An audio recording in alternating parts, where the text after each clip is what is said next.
You've been walking since sunrise. There's no tree in any direction. Not one. Just frozen grass, bending under a wind that hasn't stopped in 3 days. Somewhere behind you, the sun is already dropping, and you know exactly what happens after dark out here. Right now it's cold. In a few hours, it will be close to -30. The temperature doesn't just fall. It drops so fast, it feels like the air itself is closing around you. You need a wall. Something, anything, between you and that wind. Not fur draped over your shoulders. A wall that stays standing after you fall asleep. And the only material for 100 miles that could ever become one is already dead. It's the leg bone of a mammoth, curved, heavier than you are, half sunk in old snow. It's been lying here longer than you've been alive. It's going to save your life. Today when it's cold, you close a door. Maybe you turn a dial. You don't think about walls. They're just there.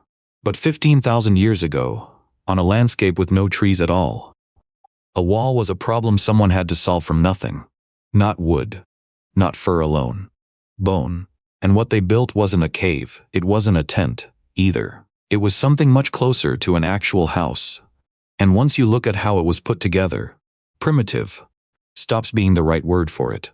Say caveman shelter, and most people picture the same image. A dark cave mouth, maybe a fire, maybe some fur draped over a stick frame. That picture is wrong for an entire region of the Ice Age world. Because across what's now Ukraine, on the open, treeless plain along the Dnieper River, people weren't hiding underground. They were building upward, out of the biggest animal on the continent. Start with the problem, because the problem is what makes the solution make sense. This was the Mammoth steppe, cold, dry, grass to the horizon, almost no trees anywhere. No trees means no wood. No wood means no fire fuel, and no frame for a shelter. Almost anywhere else on Earth at this time, no wood simply meant no permanent home. Here, it meant something else. Look at what's actually lying around. And what was lying around, in enormous quantity, was the woolly mammoth.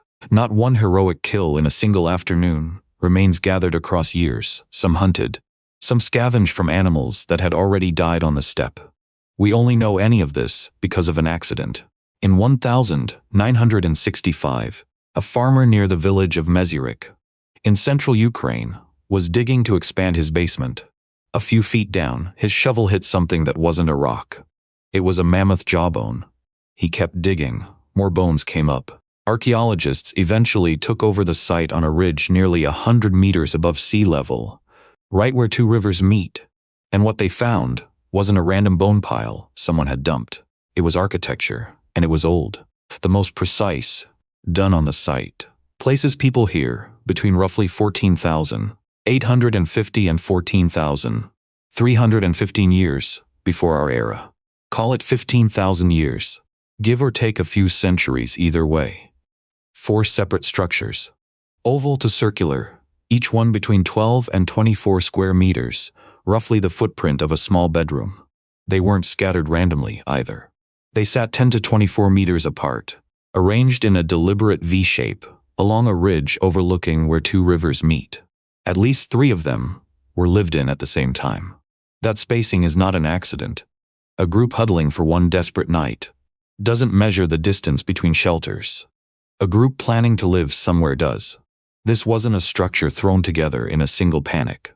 This was a decision about where people were going to live, made in advance, and then built. Now look at how each one was actually built.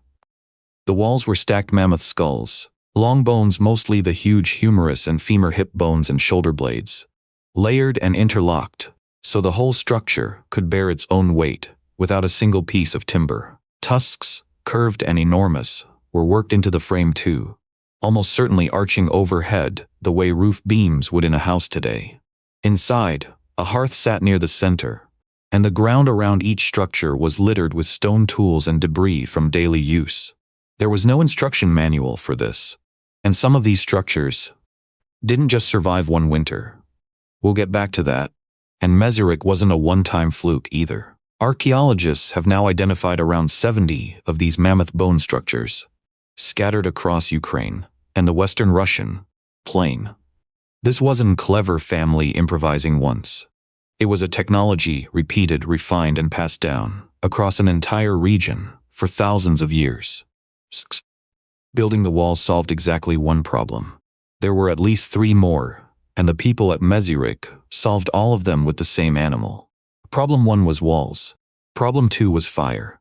No trees means no firewood. So when archaeologists studied the hearths inside these structures, they expected to find wood charcoal. They found almost none. What they found instead was burned bone. These fires were being fed with mammoth bone itself, bone rich enough in fat and marrow to catch and hold a flame, once you know how to start one. Walls and fuel from the same source. And here's where almost every retelling of this site, including several recent videos about it, gets a number wrong. You'll see the claim that these huts were built from 149 mammoth bones. That figure is real. It just doesn't mean what people think it means. Researchers estimate that the bone material found across the site used for walls, for tools, for fuel, represents the remains of roughly 149 individual mammoths. Not 149 bones. One mammoth skeleton alone has well over 200 bones in it. 149 mammoths isn't some old bones somebody found lying around. That's raw material drawn from an entire local population, curated over years, maybe generations. Problem 3 was food. A winter this long can't be survived on whatever you can catch that week.